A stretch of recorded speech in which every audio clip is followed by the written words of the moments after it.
Hello, Tar Heel Nation. Welcome to another episode of UNC Hoops Talk podcast. I'm your host, Dan DeWitt, coming to you from Tennessee, coming to you after a almost heartbreaking loss against Kentucky.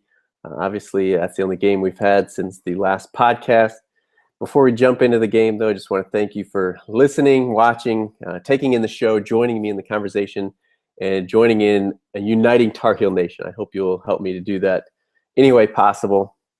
And I trust that you will if you're listening to this podcast. But I just want to thank you for the support. Thank you for, again, listening and sharing it out there and all the stuff that you guys do for the podcast. I greatly appreciate it. I want to wish everybody a Merry Christmas, a Happy New Year, as this will be the last podcast before Christmas for sure, and possibly the last podcast of 2016. You guys can maybe have a little bit to say about that, but we'll get into that a little bit later. Let's first jump into the Kentucky game. Absolutely, epic, awesome college basketball game. Kind of like Roy said in the post game, if you saw his quotes.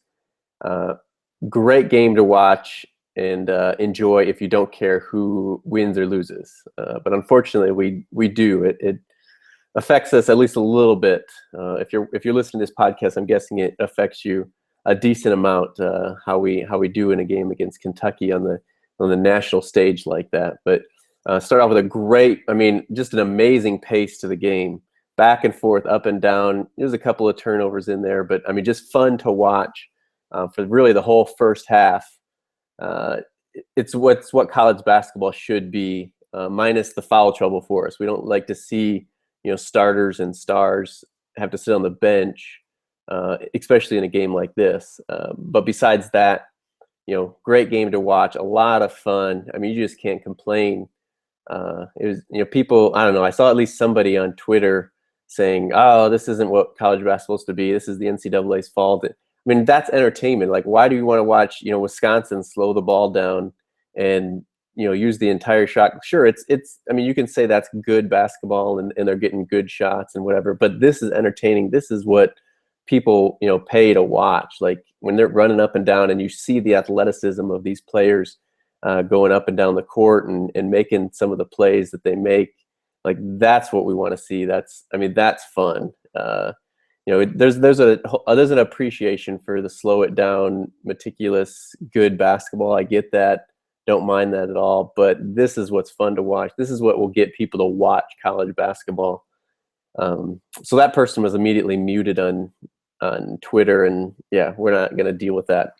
As far as first half goes, we ended up 56-51, down 5 at the half, including a technical by Roy, a very rare technical for I'm guessing it's the jacket throw. I don't think he said anything to the official to get the technical. I think it's probably, they would say, showing up the official by throwing, by the reaction, by showing up the official by throwing the jacket and the big spectacle or whatever. He teed him up, I don't know, whatever.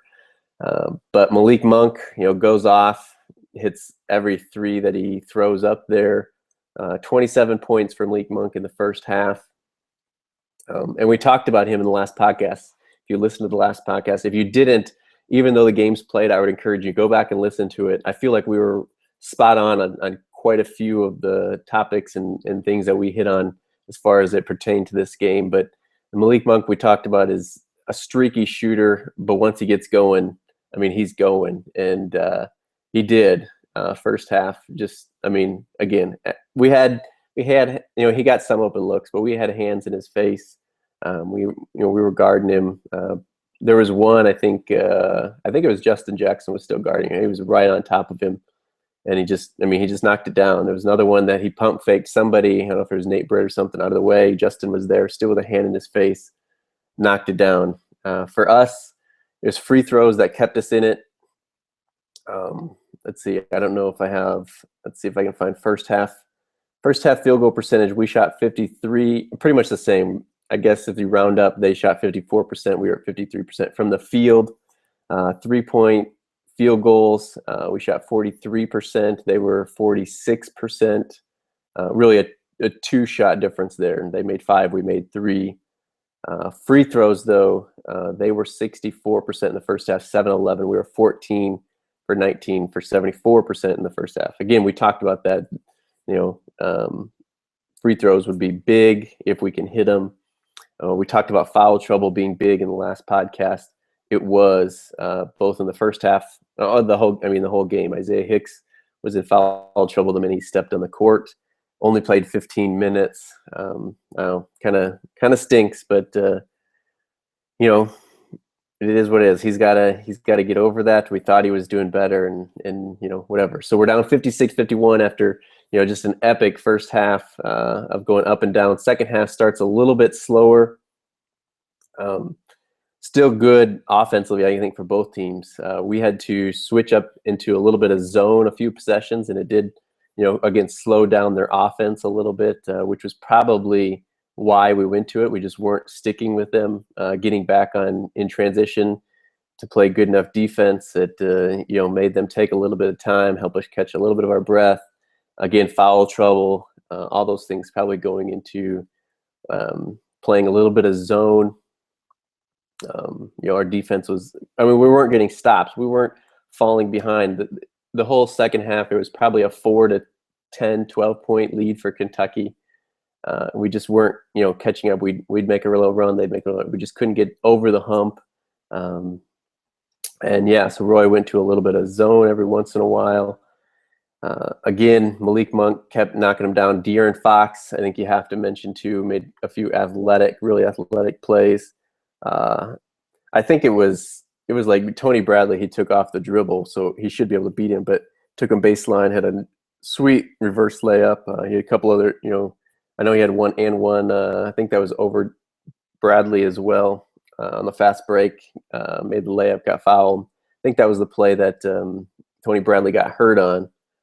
But yeah, very good game for De'Aaron Fox. And those guys are both freshmen. That's what Kentucky is. They're, a bunch of freshmen. We talked about that last week. But De'Aaron Fox, 24 points, 10 assists, 4 rebounds. And then, Malik Monk, obviously.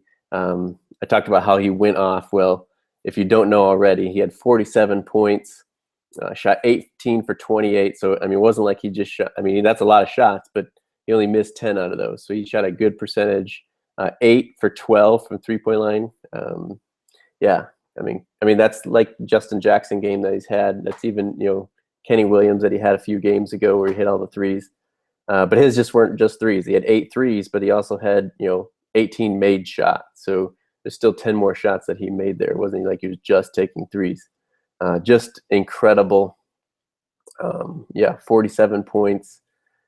And really for them, Bam Adebayo had 13 and 7, Isaiah Briscoe 10 and 7, but really those two guys took it at us, and we said we had to stop the penetration, we had to stop the dribble drive, and we know we have to guard the 3-point line. We just didn't know it would be this big of a factor with Malik Monk going off this badly.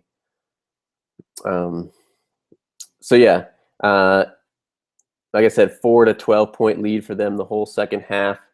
To me, it kind of showed, Barry and Jackson, they can hang with those athletic guards that they have. But, Nate Britt, even Kenny Williams, right now, I think he can get there. But Kenny Williams, Brandon Robinson, everybody else, Seventh Woods, everybody else we put in the perimeter just wasn't at the same level as, and to be fair, I would say, some of the guys they put in behind those two guys that went off, didn't match up either. But Barry, Jackson, De'Aaron Fox, and Malik Monk, those 4 kind of showed they're at a different level than everybody else was on the court.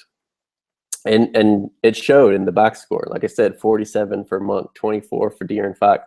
Justin Jackson had 34 points.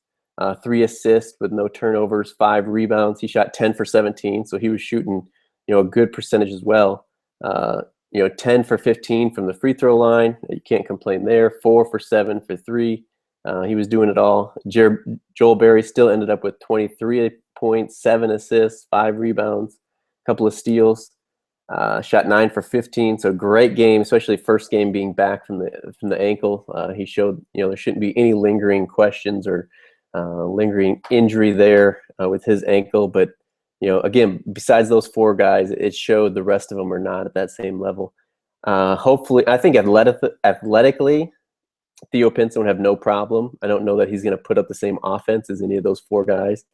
But I think he would have, been defensively, he would have been a huge factor. We could have put him on Malik Monk for sure. And, I'm not saying he only scores 13 points or something like that, but he doesn't score 47. I don't think if Theo Pinson's in there scoring. And that's not to say our guys didn't do good.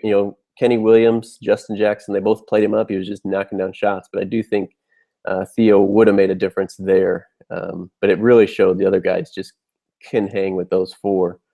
I think the experience on our team really kept it close for us. And when they did go on some runs, that's what allowed us, not to allow it to get out of hand. And that's good going into, obviously ACC play, tournament play like that. We know that, hey, a team can go on a run. We can get down 10, maybe even 15 points like Tennessee, and we can come back. We can win it. We can be in it. Have a chance, maybe even say should have won it. So yeah, it comes down. We got it to 2. I think they went on another run. We got it tied, and then eventually we finally. I think Justin Jackson had a huge 3. Joel Berry had a huge 3. Justin Jackson had an and 1 in there. We take the lead, and it looks like. I mean, what was it? I think under 3 minutes when we got our first lead, and it looked like we were going to have it. We then, let's see, trying to play the last minutes here, and hopefully I get this right, but we scored with like seconds left. Let me see if I can scroll through the play-by-play here without making it too boring of a podcast here. I hope this is the second half here. So we take the lead on a 3-pointer from Justin Jackson, 98-95. It looks like we maybe had the lead one time before that, like 95, 93. But we go up 98-95. No, I think that's our first lead here in the second half. And then Malik Monk comes right back down, hits another 3, ties it up at 98. Justin Jackson then gets his and 1, but missed the free throw. So it's 198. Come back, Malik Monk hits another 3, 101-100. And that's, so let's see, Justin Jackson did his and 1. Well, let's go back even farther. Justin Jackson hits his 3 with 1:37 left. Malik Monk comes back, 1:21. We come back 47 seconds when Justin Jackson gets his layup, gets fouled, misses the free throw. And then from 47 down to 20, well, there was a missed layup in there. So I'll missed obviously by them. No, oh man, sorry. I'm sorry, guys. As I'm looking at this, I'm even getting more frustrated. But Justin Jackson misses his free throw with 47 seconds left. And this is right. Luke May gets the offensive rebound, gets back out. We set it up. We're running stuff, taking time off the clock. 28 seconds left. Joel Berry misses a layup. I don't remember how much of a easy layup or whatever it is, but if we could have scored on that one, obviously that's huge. Or could have got fouled, anything like that. It's 28 seconds left. They get the rebound. They go down. 22 seconds left. So it took them 6 seconds. Got to Malik Monk on the wing, guarded by Isaiah Hicks. It was in transition a little bit. Again, I don't know why we don't let him, try to drive by us, but Isaiah Hicks drops off him a little bit. Malik Monk buries a 3, 101-100 for Kentucky. We go down. No timeout called, of course. We know that is coming already with Roy's style of play, preference, whatever you want to say. But Joel Berry takes it up, gives it off to Justin Jackson, who feeds Isaiah Hicks in the post. Now here it says missed layup by Isaiah Hicks. It was not really a layup. He had a turnaround jumper with a guy in his face. And Roy said in the post conference, I think he's the one that kind of called for Isaiah to get the ball. He thought he had kind of a mismatch with Gabriel on him. But yeah, Isaiah Hicks takes a turnaround jumper, missed it, rebound by Gabriel. We had to foul. They make those free throws. and we got a couple of shots in the second half, or after that. We fouled with 6 seconds left. It was Joel Berry's fifth. And he made both free throws. They threw it down to Isaiah. There was a big question about whether he traveled or not before he called the timeout, but called the timeout at half with, I think they said 1.4, 1.3 seconds left. And then Luke May throws a cross the court into the far corner pass, which of course is intercepted by De'Aaron Fox. He couldn't keep his balance, falls out of bounds, and that was with what, 0.6, I think, 0.7 seconds left, something like that. We got a decent look by Kenny Williams in the corner, who came up short on a three-pointer, and we lose 103-100. But to me, Joel Berry should have kept that ball with, 22 seconds left after they made the two, or sorry, after Malik Monk made the three. He should have never gave it up to Jackson and Hicks. Again, if Roy's telling him to, he has to. But to me, it should be in Berry's hand to either drive, kind of like Marcus Page at the end of a game. We know that he's either shooting it or passing it off for a better shot, but it should be Joel Berry drive into the lane, trying to get fouled, trying to kick it out to Justin Jackson, dump it off to Isaiah Hicks. But it should be his play to make, and it wasn't. So it is what it is. Again, epic game, so fun to watch. Stinks to come up short, but this game, it's good for us to play games like this on the big stage. Show the country, show our guys you can hang with one of the best teams, one of the most athletic teams in the country, and probably you'd say should have or could have won at least. And hopefully it helps motivates our guys. A lot of people were saying too, it looked like in Maui, those guys remembered what it felt like to get beat at the buzzer in the national championship game. Since then, it didn't look like we had the same hunger. We had it in this. Hopefully, it brings it back. And obviously, the last two games we were missing Joel Berry. And again, I said it last two podcasts, I think, but for sure, last podcast, like he's huge. He's our engine. He keeps us going, and he's gonna get this team rolling, and hopefully we roll here at the end of the season and into ACC play as we begin 2017. So yeah, I don't know if you got any other comments. I'd love to hear them. I'd love to talk about this game. This game to me is going to be one of the best games played for sure in the regular season of this college basketball season. I don't know. I'm trying to think of what other ones would compare so far this year, and I just don't know that. I don't think there's one with these blue bloods, these big teams, these highly ranked have played, and the outcome be like that. So I just don't see it happening again for teams like this. But we got to get past it. We got to keep moving. Got to be motivated now as we look going forward. And as we look forward, again, like I said, this is the last podcast before Christmas.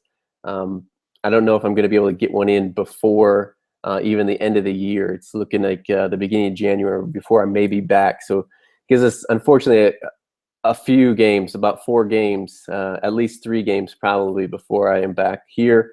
Although if I get tweeted by enough people, if you guys are listening out there, if I get enough tweets about, hey, we need another podcast before the end of the year, it may happen. And I haven't even mentioned this, but obviously this is a big milestone. If you are a follower of the podcast, this is the 100th episode of the UNC Hoops Talk podcast. I don't want to celebrate it too much because, it means a lot to me that I've made it to 100 podcasts. Hopefully you've been along for the ride for a while, and if not, it doesn't matter. Join right now and connect with me and connect with the rest of Tar Heel Nation, and unite Tar Heel Nation through this podcast. I'm just a fan doing a podcast for the fans. But big podcast here, and I don't know, maybe that's the way to end the year of the 100th podcast. But if I get enough requests, I'll might be able to fit it in next week after Christmas before the new year. But we're looking at the UNI game, the Monmouth game, and then Georgia Tech is on New Year's Eve, and then Clemson is on the 3rd of January, and it may be for sure after the Georgia Tech game, if I can't squeeze it in next week or don't get enough requests for next week, for sure after the Georgia Tech game, possibly after the Clemson game before I'm back on the mic. And it hurts me probably more than you guys because I love doing this podcast and talking Tar Heel basketball, but it may happen that way. But going through some of these games, kind of things, highlighting these games, you and I obviously remember that was Marcus Page's homecoming last year. We lost to them when we were number 1 in the country. They're not the same team. We're not the same team. We're at home this time. I don't see that one being a problem. They don't look to be as good as they even have been. I mean, they've been a pretty good mid-major team, and I expect them to still be competitive. But, with Joel Berry back, hopefully our guys are hungry enough. It is over Christmas break for students and stuff like that, so the crowd, who knows what we're going to get, but hopefully the energy is there from the players. And we get the win that we should against UNI on the let's see, make sure, and I guess I'll go through where you can find these games and times and stuff like that. But Northern Iowa is the 21st on Wednesday, 8 p.m. Eastern time in Chapel Hill on ESPN2, and then a full week the next Wednesday, the 28th, which also happens to be my birthday. If anybody listening wants to remember that. But yeah, Monmouth in Chapel Hill at 7 p.m. Eastern on ESPNU on the 28th there against Monmouth. If you don't know, Monmouth's coach, King Rice, Tar Heel alum, all that stuff. So yeah, and if you don't remember their story from last year, got snubbed from the tournament, but knocked off a lot of big teams and had a great season. So we got to be ready for them as well. So we go Wednesday the 21st with UNI, Wednesday the 28th with Monmouth, and then Saturday, December 31st, New Year's Eve, although the game is during the day, along with those college basketball playoff game, college football playoff games. So again, hopefully our guys are up for it. Hopefully the crowd, it's in Georgia or at Georgia Tech in Atlanta. So I guess we don't have to worry about the crowd as much. Maybe it's better if it's a sparse crowd and they don't get a lot of help there if we are struggling or anything like that. But at Georgia Tech, December 31st, which is a Saturday, New Year's Eve, 12 p.m., so a noon Eastern start or tip time. It says ACC Network, so depending on where you live, but I'm guessing at least the Watch ESPN app will have it for us. And then if I don't, and that's the start of ACC play, starting in December 2016, which I guess as we add more conference games will be pushed up even earlier from what I understand. But our first ACC team on the road in Atlanta against Georgia Tech should be no problem for us there. It's going to be Passner's first conference game. So hopefully we can welcome him to a conference with a nice big blowout win. And then we go to Clemson on January the 3rd, which is a Tuesday. That's a 7 p.m. Eastern tip on ESPN2. So at least 3 out of the 4 games on ESPN networks, and then the other one should be at least on the Watch ESPN app if you don't get ACC Network or some affiliate of that. And after that we go to State, but I will be we don't go to State. State comes to Chapel Hill, but I'll be back on the mic before then with another podcast. And yeah, if you want me to get one in before that Georgia Tech game, make sure you tweet at me. If I get enough of them, I'll maybe try to work that in. But I'm also looking at going to the Tech game. I've kind of looked into it. Atlanta is 3 hours from me, probably the closest game for me. And again, hopefully tickets will be cheaper. Hopefully the crowd will be kind of not there because it's New Year's Eve, because of the college football games, that kind of stuff. But hopefully I'll be there. That's what I'm shooting for. And if anybody wants to support me on that, go ahead and send me money. No, I'm kidding. But yeah, a lot coming as we wrap up the year here. And yeah, go into ACC play, go into 2017, and hopefully we do it healthy. Hopefully Theo is coming back soon. I think they asked Roy about it again before the Kentucky game. He said, well, back then it was early next week, but so sometime early this week he gets like another scan or something. They kind of check on his progress and see where he's at, but he's still got a long ways to go. He's got to be, I think he's jogging a little bit now. from what Roy said. He's got to be cleared to be, doing even basketball drills, basketball activities where he can be shooting, dribbling, that kind of stuff.